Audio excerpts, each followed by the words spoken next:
Assalamualaikum warahmatullahi wabarakatuh. Perkenalkan, nama saya Zahra Safitri dengan NIM 2516 Kali ini saya akan menjelaskan 3 materi terkait wahyu, Al-Quran dan tafsir, serta pengumpulan dan pemeliharaan Al-Quran untuk memenuhi sebagian tugas mata kuliah pengantar studi Al-Quran dan hadis. Yang pertama yaitu pengertian wahyu secara bahasa. Berasal dari bahasa Arab yang berarti isyarat yang tepat dan tersembunyi, pemberitahuan secara rahasia, ilham, atau komunikasi yang dapat disampaikan secara tepat. Secara istilah, wahyu adalah penyampaian firman Allah kepada Nabi atau Rasulnya dengan cara tertentu yang tidak diketahui manusia biasa, untuk dijadikan pedoman hidup bagi umat manusia. Tata cara turunnya wahyu kepada para nabi yang pertama melalui mimpi yang benar.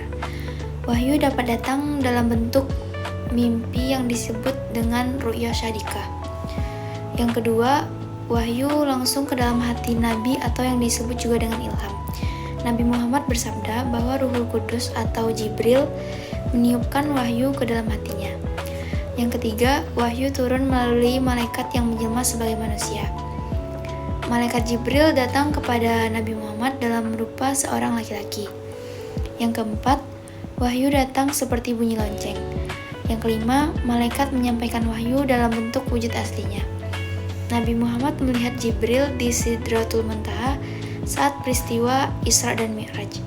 Dan yang keenam, Allah berbicara langsung kepada Nabi Musa di Gunung Sinai.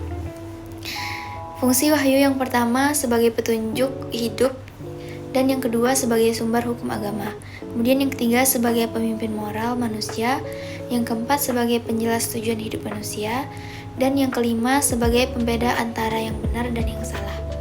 Selanjutnya yaitu materi mengenai Al-Quran dan tafsir.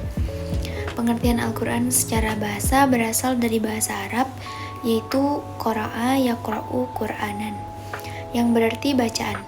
Menurut istilah, Al-Quran adalah kalam Allah yang diturunkan kepada Nabi Muhammad melalui perantara malaikat Jibril, tertulis dalam mushaf-mushaf dan diriwayatkan secara mutawatir, serta dijadikan sebagai pedoman hidup bagi umat Islam. Nama-nama Al-Quran yang pertama yaitu Al-Quran, yang berarti bacaan, menegaskan fungsinya untuk senantiasa dibaca. Yang kedua, Alkitab, yang berarti buku atau tulisan, mengisyaratkan bahwa wahyu ini ditulis dan dikumpulkan. Yang ketiga, Al-Furqan, yang berarti pembeda, berfungsi sebagai pembeda antara hak dan yang batil.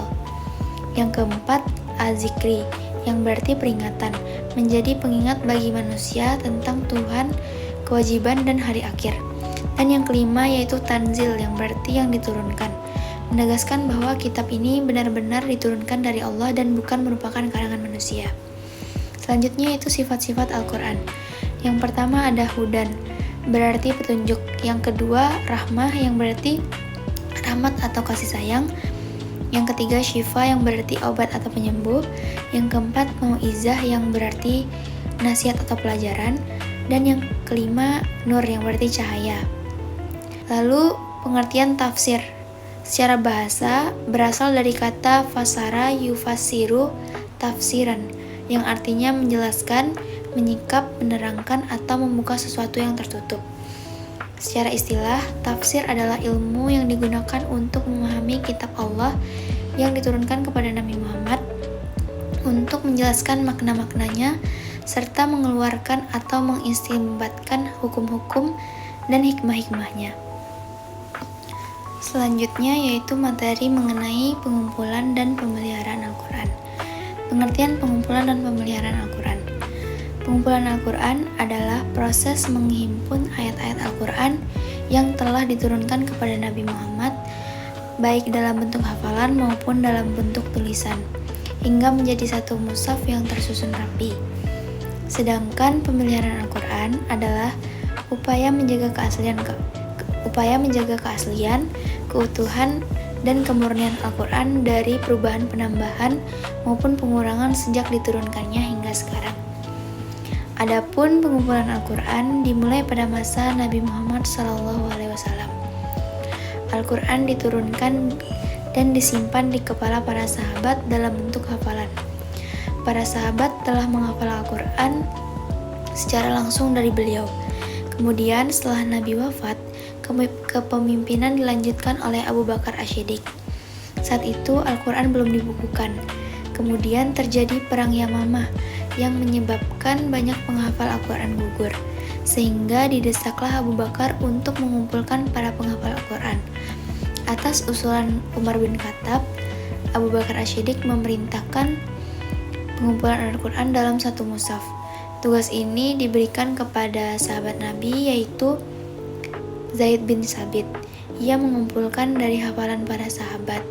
Kemudian setelah Abu Bakar wafat, kepemimpinan diambil alih oleh Umar bin Khattab. Saat itu tidak terjadi banyak perubahan, dan setelah Umar wafat, Al-Quran disimpan oleh Hafsah putri Umar.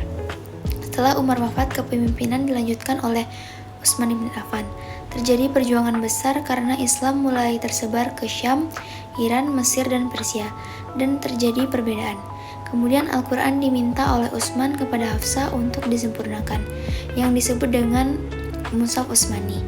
Selanjutnya pada masa Ali bin Abi Thalib terjadi kerja keras, karena pada saat itu Al-Quran belum ada titiknya, dan diperintahkan oleh Ali seorang pakar nahwu, yaitu Abul Aswad Ad-Du'ali, untuk memberi titik-titik pada Al-Quran. Setelah masa Ali, Islam mulai berkembang dan terjadi penerbitan Al-Quran yang disebut dengan Lazna. Baiklah, sekian penjelasan materi dari saya. Lebih dan kurangnya saya mohon maaf. Assalamualaikum warahmatullahi wabarakatuh.